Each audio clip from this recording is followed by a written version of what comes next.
नमस्कार, स्वागत है आपका केशव टाइम्स में। मैं हूं आपके साथ तनिषा अरोड़ा। अब बात कर लेते हैं आज की खबर की। महाराष्ट्र के सोलापुर का एक छोटा सा गांव मडकड़वाड़ी लोकतंत्र की लड़ाई लड़ रहा है। एनसीपी नेता उत्तम जानकर ने महाराष्ट्र चुनाव में भाजपा के राम सतपुते को 13,147 मतों से हराया था।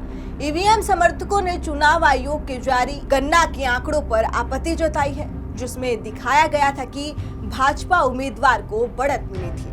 मकड़वाड़ी के लोग ये सुनकर हैरान रह गए और उन्होंने दावा किया कि जानकर को जो वोट मिले थे सतपुते के वोट की तुलना से कम थे, जबकि गांव वालों का कहना है कि उन्होंने बीजेपी प्रत्याशी को वोट ही नहीं दिया। आखिर फिर कैसे जीत गए? हालांकि उनका ये संदेह करना जायज था और गांव के लोगों ने ईवीएम पर भी संदेह जताया।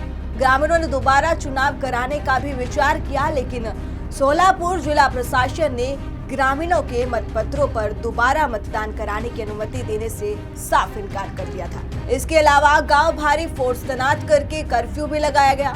इसके बावजूद भी ग्रामीणों ने अपना विचार नहीं बदला और मंगलवार की सुबह दोबारा चुनाव कराने की तैयारी की और मतदान सामग्री रखी। हालांकि पुलिस ने जानकर और ग्रामीणों के साथ बैठकर उन्हें कानूनी प्रक्रिया समझाई तथा मामला दर्ज करने की चेतावनी भी दी। बाद में ग्रामीणों ने अपनी योजना रद्द कर दी थी। आपको बता दें कि इससे पहले पुलिस ने निषेधाज्ञा का उल्लंघन करने के आरोप में 200 से अधिक लोगों के खिलाफ मामला दर्ज किया था।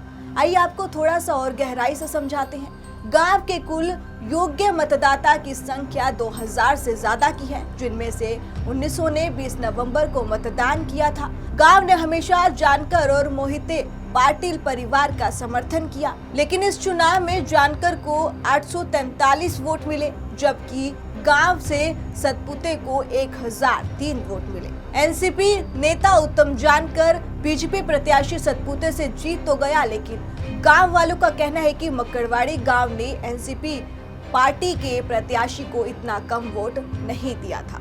इसीलिए गांव वालों के लोग इस चुनाव आयोग के डाटा पर विश्वास नहीं कर पा रहे हैं। यही वजह थी कि मकड़वाड़ी गांव के लोग दोबारा चुनाव करवाना चाहते थे। आपको क्या लगता है कि इसके पीछे किसका हाथ है? जाहिर सी बात है, ये पूरा खेल राजनीति का है। अगर ऐसा होता तो वोटिंग क्यों जरूरी है? आपने अपने ही हिसाब से राजनीति पार्टी किसी को भी लेकर खड़ा कर सकती है, फिर चुनाव करवाना आखिर जरूरी क्यों? एक छोटे से गांव ने इतना बड़ा खेल होना कोई आम बात नहीं है। आप देख रहे हैं कि एक छोटा सा गांव किस प्रकार से लोकतंत्र की लड़ाई लड़ रहा है, अपने हित के लिए किस प्रकार से लड़ रहा है। लेकिन राजनीति के हाथ इतने लंबे हैं कि अब ईवीएम के जोर से ये सब होने लगा है। मतदान होता कहीं है और जाता कहीं है। आपको क्या लगता है? आप अपनी राय कमेंट करके जरूर बताइएगा। फिलहाल आज की जानकारी में बस इतना ही। ऐसी ही तमाम जानकारी पाने के लिए जुड़े रहिए केशव टाइम्स पर।